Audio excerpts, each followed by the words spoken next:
afternoon. This is a live look from our camera atop the Hotel Indigo, showing the Jeff Bowen Bridge. Traffic seems to be moving just fine right there.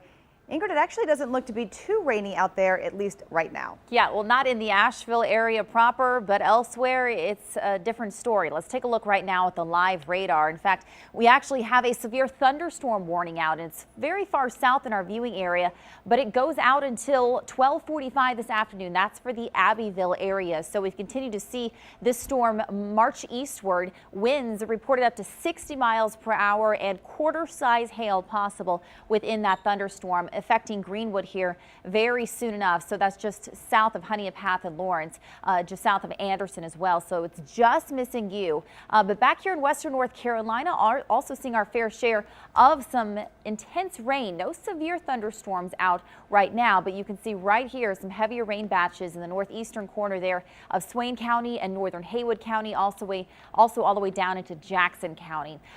Into Asheville, as you just saw, seeing some moderate rainfall right now, but it's out towards Marion where we're seeing some heavier rain rates, and northern portion of Rutherford County. Over the next couple of hours, this goes until 2:30 this afternoon, so you can see that current batch of showers moving through the southern mountains and out towards McDowell County, and it looks like even through 385, just south of 85, seeing some heavier rain as well.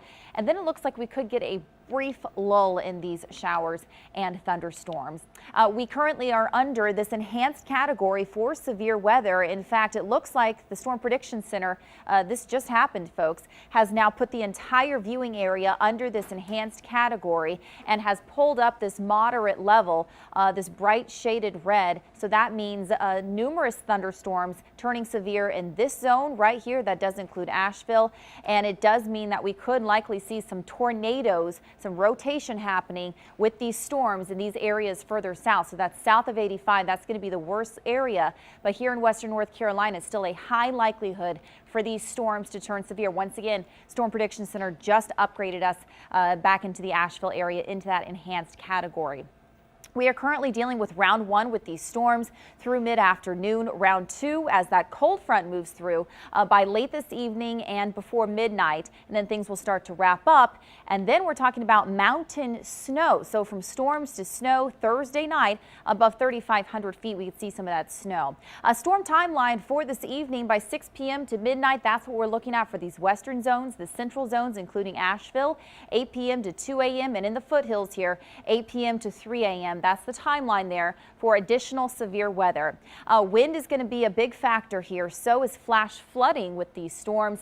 Hail, as I just mentioned, we're seeing that storm in Abbeville right now drop some hail, and the potential for some tornadoes even here in western North Carolina. So we're continuing to watch as this warm front moves through the region right now. And then as that cold front moves through, that cold air will spill back in. And that's where we see the chance for maybe some accumulating snow in those high elevations. Here's 2 o'clock this afternoon, and this model has pulled back a bit on the precipitation. That other model I showed you saw was more widespread. So we are going with the chance for some storms throughout the rest of the day, although the severity is going to increase through the second half of this evening and in through the overnight hours. And that's what we're really worried about with these storms, as when they do turn severe. Futurecast model shows we could have isolated areas of some very heavy rain, especially areas south of 85. Flash flooding is a concern. We've already seen a lot of rain from Monday's severe weather, so the rivers are already very full. They'll continue to rise, and they could crest and cause some flooding. So if you live in a flood-prone area, please use caution. How much snowfall? Yeah, a lot to talk about here. These higher elevations could see accumulating snow. Once again, the timeline for that's going to be behind the system that we're dealing with right now, Thursday night and into Friday morning. We're watching as this warm front continues to move north, so still very cool outside compared to some areas further south. We've got 70 in Columbia. Contrast that with 55 in Asheville. A flash flood watch is out right now. Late tonight, it will expire for these areas on your screen in that bright green, and then a high wind watch goes into effect noon from tomorrow until 8 p.m. Thursday evening. 7-day forecast is indicating that big cool down with around freezing conditions Thursday night, below freezing Friday night, and then it turns milder through the end of the 7-day forecast. Holly, back.